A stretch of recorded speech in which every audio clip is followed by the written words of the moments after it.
Hello students, आज हम हिंदी में 9th पोयम करेंगे जिसका नाम है चंपा काले काले अक्षर नहीं चिन्हती। चंपा काले काले अक्षर नहीं चिन्हती। तो अभी ये इसका मीनिंग होगा कि वो चंपा काले काले अक्षर नहीं चिन्हती मतलब पहचानती नहीं है, और अक्षर मतलब अक्षर जो मानक शब्द हम सीखते हैं वो। तो आज हम ये अच्छी सी पोयम करेंगे। इसके कवि का नाम है त्रिलोचन, जिनका जन्म हुआ था 1917 और मृत्यु हुई थी 2007 में। थोड़ा हम कविता के बारे में जान ले। प्रगतिशील काव्य धारा के कवि त्रिलोचन का जन्म चिरानी पट्टी, कटधरा पट्टी जिला सुल्तानपुर उत्तर प्रदेश में हुआ था। उनका मूल नाम वासुदेव सिंह था। उन्होंने काशी विश्वविद्यालय में एमए की एवं लाहौर से संस्कृत की डिग्री प्राप्त की थी। उन्होंने उर्दू हिंदी कोश का संपादन किया था। गुलाब और बुलबुल, उस जनपद का कवि हूँ, ताप के ताए हुए दिन आदि उनके चर्चित कविता संग्रह है। उन्हें साहित्य अकादमी पुरस्कार, सलाका सम्मान आदि, मैथिली शरण गुप्त सम्मान आदि से सम्मानित किया गया है। यह संकलित कविता चंपा काले काले अक्षर नहीं चिन्हती मैं गांव की अनपढ़ लड़कियों और सामान्य जन को नायकत्व प्रदान किया गया है। इस कविता में चंपा की मनोभावना एवं जीवन पद्धति के प्रामाणिक चित्र है। चंपा छोटी और नटखट लड़की है। कवि उसे पढ़ने के लिए प्रेरित करता है। उसने शिक्षा की अहमियत को समझ लिया है। चंपा के माध्यम से कवि ने गांव की तमाम स्त्रियों की मनोव्यथा का निरूपण किया है, जिनके पति पत्नियों को छोड़कर अर्थोपार्जन के लिए यानी कि पैसा कमाने के लिए परदेश चले जाते हैं। अनपढ़ होने के कारण वे स्वयं ही चिट्ठी पत्री लिखकर उनके पास भेज नहीं सकती। ये कविता स्त्री शिक्षा पर भी भार देती है। चंपा सिर्फ चंपा नहीं है, ये आज की समग्र ग्रामीण नारी चेतना का प्रतीक है। हमें पता है कि हमारे छोटे छोटे गांव में ज़्यादा इनकम न होने की वजह से या तो ज़्यादा कुछ अच्छे से पोस्ट पे न होने की वजह से वहाँ पे जॉब के लिए कई लोग बाहर जाते हैं।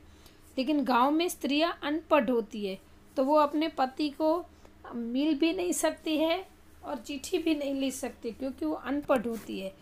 तो ये चंपा के माध्यम से कवि ने हमें ऐसी स्त्रियों की परिस्थिति बताने की कोशिश की है। तो चलो हम पढ़। चंपा काले काले अक्षर नहीं चिन्हती मैं जब पढ़ने लगता हूँ वह आ जाती है। खड़ी खड़ी चुपचाप सुना करती है, उसे बड़ा अचरज होता है। इन काले चिन्हों से कैसे ये सब स्वर निकला करते हैं। क्या है, कवि क्या लिखते हैं कि चंपा काले काले अक्षर नहीं चिन्हती। चंपा नाम की लड़की है जो काले काले अक्षर पहचानती, चिन्हती मतलब पहचानना। स्टूडेंट, आप अपनी टेक्स्ट बुक ओपन करके रखना तो आप अच्छे से उसमें मीनिंग लिखना पेंसिल से। तो लेखक कहते हैं कि चंपा है ना, ये काले काले अक्षर को पहचानती नहीं है।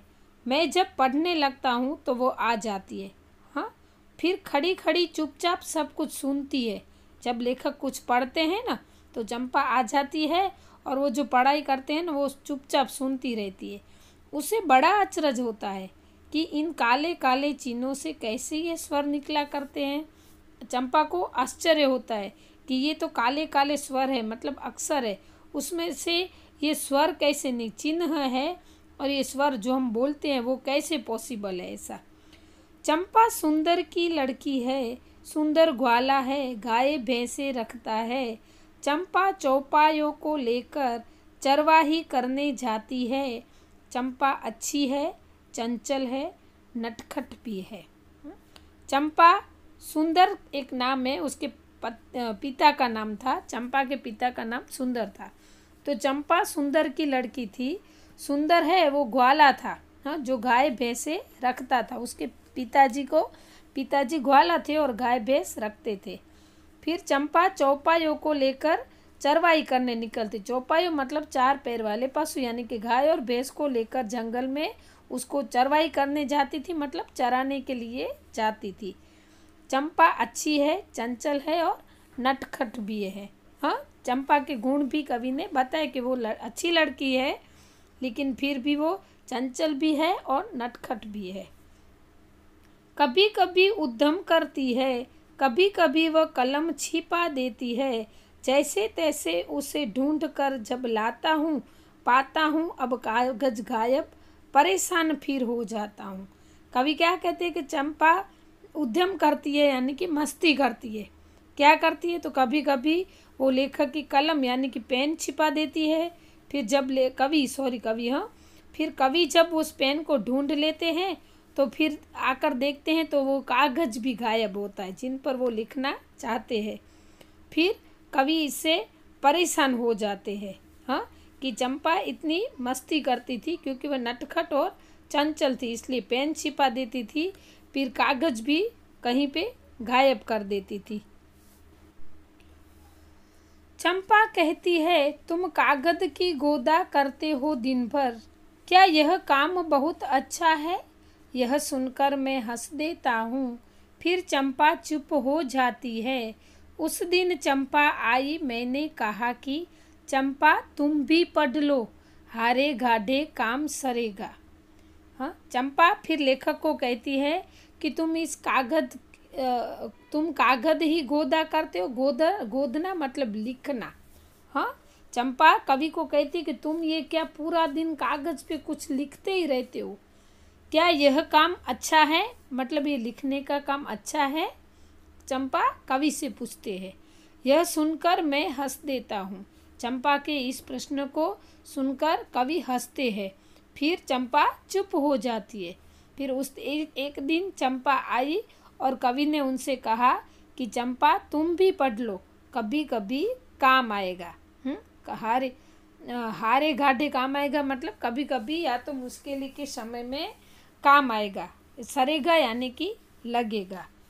हाँ, आया समझ में कि चंपा फिर कवि को क्या कहती कि तुम पूरा दिन इस कागज़ पे कुछ न कुछ करते रहते हैं, तो क्या ये अच्छा काम है? फिर कवि हंसकर उसको जवाब देते थे कि तुम भी पढ़ना लिखना सीख लो, तुम्हें काम आएगा।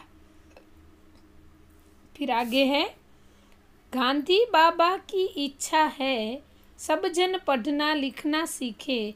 चंपा ने यह कहा कि मैं तो नहीं पढ़ूंगी, तुम तो कहते थे गांधी बाबा अच्छे हैं, वे पढ़ने लिखने की कैसे बात कहेंगे, मैं तो नहीं पढ़ूंगी। कवि उनको समझाने के लिए ऐसा कहते हैं कि गांधी जी कहते हैं, हाँ, गांधी जी की इच्छा है कि सब लोग पढ़ लिख कर आगे बढ़े, लेकिन चंपा ने उसको क्या कहा कि मैं तो नहीं पढ़ूंगी। और कवि को सामने पूछते कि तुम तो कहते थे ना कि गांधी जी तो बहुत अच्छे थे, तो फिर ये पढ़ने लिखने की बात क्यों करते हैं? मैं तो नहीं पढ़ूंगी। मैंने कहा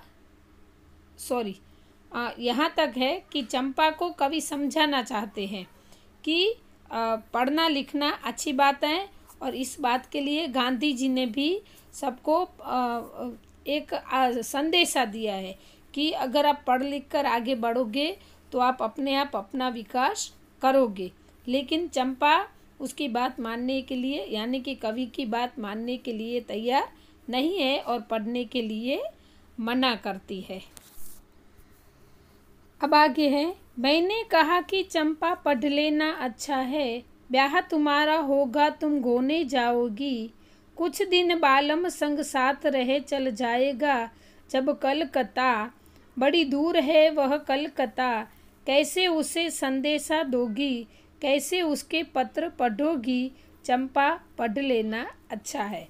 अभी कवि और ट्रिक अपनाते हैं उसको समझाने के लिए, और वो समझाते हैं कि कवि चंपा को कहते हैं कि चंपा पढ़ाई करना अच्छा है, अगर तुम्हारा ब्याह होगा यानी कि शादी होगी, हाँ, फिर तुम ससुराल जाओगे, गौने यानी कि ससुराल, फिर तुम थोड़े दिन के लिए तुम्हारा पति तुम्हारे साथ रहेगा, फिर वो तो अपनी जहाँ पे उसकी काम धंधा होगा वहाँ पर चला जाएगा, लेकिन यहाँ पे पर्टिकुलर सिटी का नाम ही दिया है कि कोलकाता। फिर तेरा पति कमाने के लिए कलकत्ता चला जाएगा। और कलकत्ता तो तेरे गांव से बहुत दूर है, तो फिर तुम उसे संदेशा कैसे भेजोगी? अगर तुम पढ़ी लिखी होगी तो तुम भेज सकोगी, और उसका पत्र आएगा तो वो भी तुम कैसे पढ़ोगी? तो इसके लिए तुम्हें पढ़ाई कर लेनी अच्छी है। चंपा बोली, तुम कितने झूठे हो देखा। हाय राम, तुम पढ़ लिख कर इतने झूठे हो। मैं तो ब्याह कभी न करूँगी, और कहीं जो ब्याह हो गया तो मैं अपने बालम को संग रखूँगी। कलकत्ता में कभी न जाने दूँगी, कलकत्ते पर बजर गिरे। क्या कहती है? ये निर्दोष भाव की लड़की थी। वो चंपा कहती है कि तुम कितने झूठे हो देखा, तुम इतने पढ़े लिखे हो फिर भी झूठ बोलते हो। एक तो ये कि मैं कभी शादी करूँगी ही नहीं, और अगर मेरी शादी हो गई तो मैं हमेशा मेरे पति को अपने पास ही रखूँगी। मैं उसे कलकत्ता कभी नहीं भेजूँगी। और मैं तो ऐसा बोलती हूँ कि कलकत्ता पर वज्र गिरे, यानी कि उस पर ऐसी मुसीबत आए कि कलकत्ता नाम का शहर ही नष्ट हो जाए। ना कलकत्ता हो कि ना मेरा पति कमाने के लिए उधर जाए, वो हमेशा मेरे पास बैठा रहे। ऐसा वो अपनी निर्दोषता बताती है। हाँ, लेकिन वो पढ़ने के लिए तैयार नहीं है। तो ये छोटी सी स्टोरी टाइप की कविता है कि अनपढ़ लड़की है, उसको पढ़ाई का कुछ ज्ञान नहीं है। अगर कवि समझाते हैं तो भी वो समझने के लिए तैयार नहीं है। उल्टा वो उस सिटी को ही नष्ट कर देना चाहती है जिस सिटी में जाने के लिए उसका पति तैयार हो जाए। वो ऐसा मानती है कि अगर वो सिटी ही नहीं रहेगा तो मेरा पति मुझसे दूर जाएगा नहीं। तो ये निर्दोषता बहुत ही स्पष्ट भाव से कवि ने हमारे सामने रखी है। तो स्टूडेंट्स, ये पोयम यहाँ पे कंप्लीट होती है। आपको अच्छे से समझ में आ गई होगी। ठीक है, अस्तु।